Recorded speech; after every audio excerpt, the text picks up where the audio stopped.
Adventures of Huckleberry Finn by Mark Twain. Chapter 17. An Evening Call, The Farm in Arkansas, Interior Decorations, Stephen Dowling Bott's Poetical Effusions. In about a minute somebody spoke out of a window without putting his head out, and says, "Be done, boys! Who's there?" I says, "It's me." "Who's me?" "George Jackson, sir." "What do you want?" "I don't want nothing, sir. I only want to go along by, but the dogs won't let me." "What are you prowling around here this time of night for, hey?" "I weren't prowling around, sir. I fell overboard off of the steamboat." "Oh, you did you? Strike a light there, somebody. What did you say your name was?" "George Jackson, sir. I'm only a boy." "Look here, if you're telling the truth, you needn't be afraid. Nobody will hurt you. But don't try to budge. Stand right where you are. Rouse out Bob and Tom, some of you, and fetch the guns. George Jackson, is there anybody with you?" "No, sir, nobody." I heard the people stirring round in the house now, and see a light. The man sung out, "Snatch that light away, Betsy, you old fool! Ain't you got any sense? Put it on the floor behind the front door. Bob, if you and Tom are ready, take your places." "All ready." "Now, George Jackson, do you know the Shepherdsons?" "No, sir. Never heard of them." "Well, that may be so, and it mayn't. Now, all ready. Step forward, George Jackson. And mind, don't you hurry. Come mighty slow. If there's anybody with you, let him keep back. If he shows himself, he'll be shot. Come along now. Come slow. Push the door open yourself. Just enough to squeeze in, you hear?" I didn't hurry. I couldn't if I'd wanted to. I took one slow step at a time, and there weren't a sound, only I thought I could hear my heart. The dogs were as still as the humans, but they followed a little behind me. When I got to the 3 log doorsteps, I heard them unlocking and unbarring and unbolting. I put my hand on the door and pushed it a little and a little more till somebody said, "There, that's enough. Put your head in." I done it, but I judged they would take it off. The candle was on the floor, and there they all was looking at me, and me at them, for about a quarter of a minute. 3 big men with guns pointed at me, which made me wince, I tell you. The oldest, gray and about 60, the other 2, 30 or more, all of them fine and handsome, and the sweetest old gray-headed lady, and back of her 2 young women, which I couldn't see right well. The old gentleman says, "There, I reckon it's all right. Come in." As soon as I was in, the old gentleman he locked the door and barred it and bolted it, and told the young men to come in with their guns, and they all went in a big parlor that had a new rag carpet on the floor, and got together in a corner that was out of the range of the front windows. There weren't none on the side. They held the candle and took a good look at me, and all said, "Why, he ain't a Shepherdson. No, there ain't any Shepherdson about him." Then the old man said he hoped I wouldn't mind being searched for arms, because he didn't mean no harm by it, it was only to make sure. So he didn't pry into my pockets, but only felt outside with his hands, and said it was all right. He told me to make myself easy and at home, and tell all about myself. But the old lady says, "Why, bless you, Saul, the poor thing's as wet as he can be, and don't you reckon it may be he's hungry?" "True for you, Rachel. I forgot." So the old lady says, "Betsy," this was a nigger woman, "you fly round and get him something to eat as quick as you can, poor thing. And one of you girls go and wake up Buck and tell him.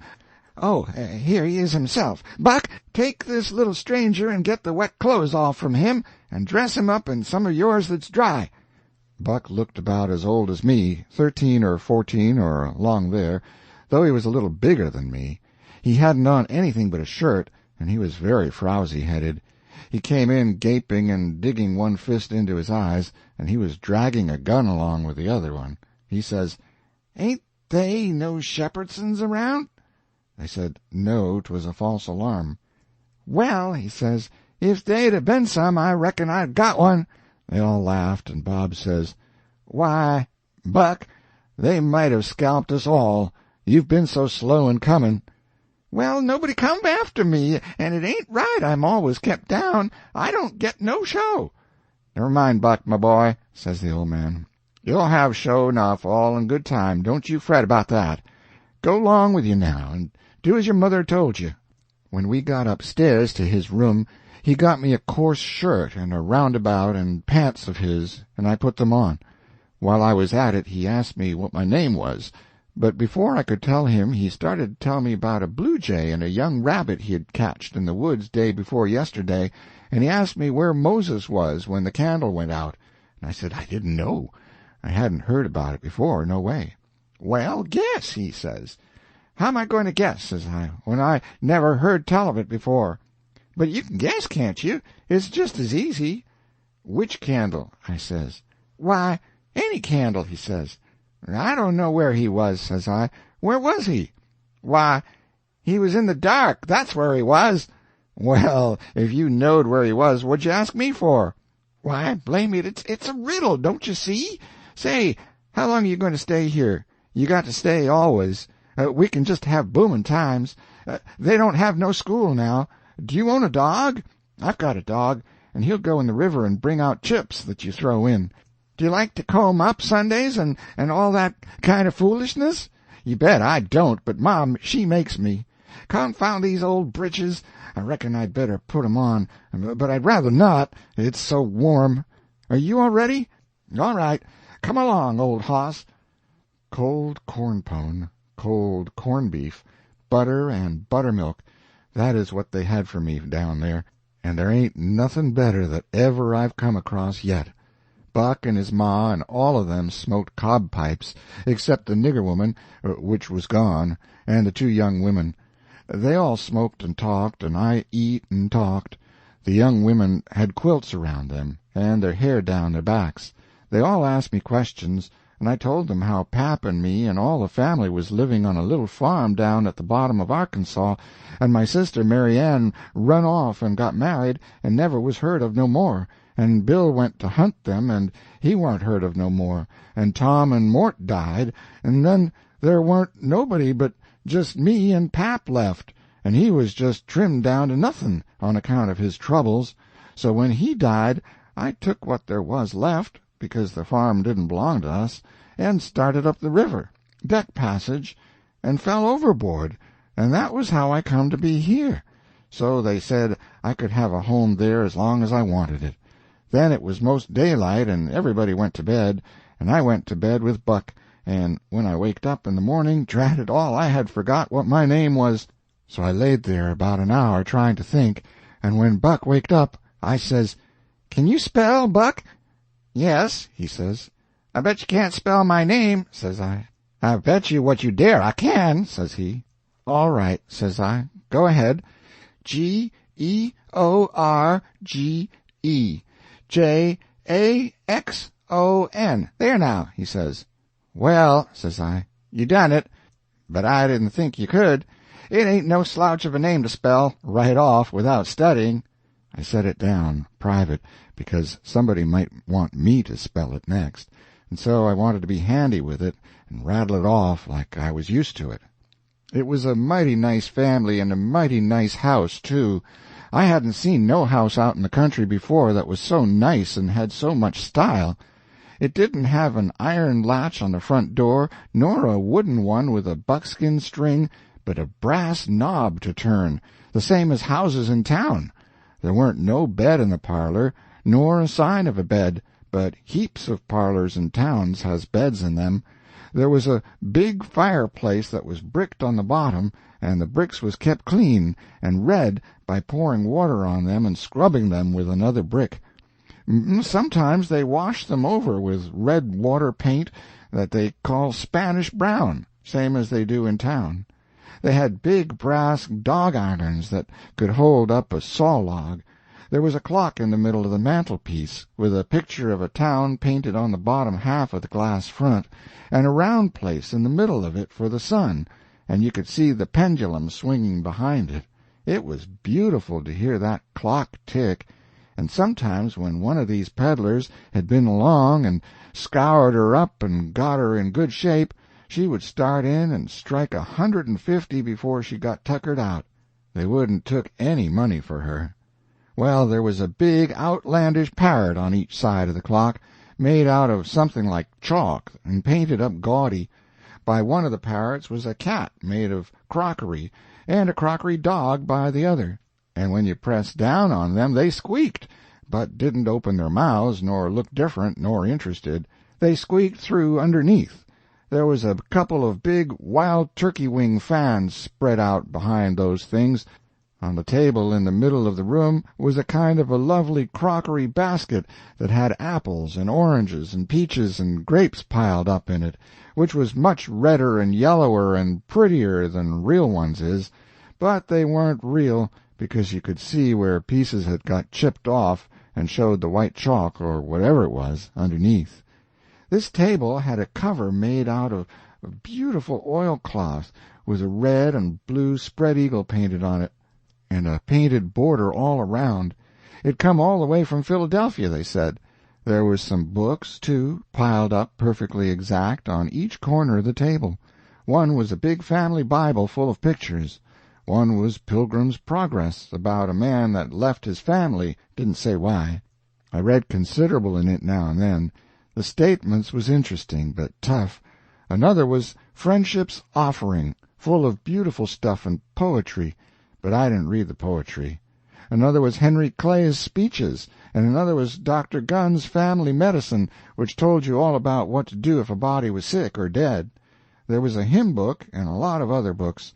And there was nice split-bottom chairs, and perfectly sound, too, not bagged down in the middle and busted like an old basket. They had pictures hung on the walls, mainly Washingtons and Lafayettes and battles and Highland Marys, and one called Signing the Declaration. There was some that they called crayons, which one of the daughters which was dead made her own self when she was only 15 years old. They was different from any pictures I ever seen before, blacker mostly than is common. One was a woman in a slim black dress, belted small under the armpits, with bulges like a cabbage in the middle of the sleeves, and a large black scoop-shovel bonnet with a black veil, and white slim ankles crossed about with black tape, and very wee black slippers, like a chisel, and she was leaning pensive on a tombstone on her right elbow under a weeping willow, and her other hand hanging down her side holding a white handkerchief and a reticule, and underneath the picture it said, "Shall I never see thee more, alas?" Another one was a young lady with her hair all combed up straight to the top of her head, and knotted there in front of a comb like a chair-back, and she was crying into a handkerchief and had a dead bird lying on its back in her other hand with its heels up, and underneath the picture it said, "I shall never hear thy sweet chirrup more, alas."